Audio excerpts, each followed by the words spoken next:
سورۃ مریم کا وہ وظیفہ جس سے مجھے جڑواں اولاد کی خوشخبری ملی۔ ایک ایمان افروز روحانی تجربہ۔ میری بہت ساری پیاری بہنیں ایسی ہیں جن کا دل کرتا ہے کہ ان کی جڑواں اولاد ہو، وہ جڑواں اولاد کی بہت زیادہ خواہش مند ہوتی ہیں، تو اس کے لیے اللہ تعالیٰ سے رجوع کرنا سب سے زیادہ بہترین ہے۔ کچھ قرآنی حل ہیں، کچھ وظائف ہیں جن سے آپ کو جڑواں اولاد ہو سکتی ہے اور آپ کی یہ خواہش پوری ہو سکتی ہے۔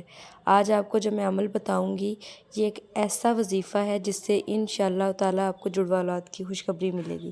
آپ نے لیکن طریقہ میرا بتایا ہوا رکھنا ہے اور سچے دل کے ساتھ کرنا ہے۔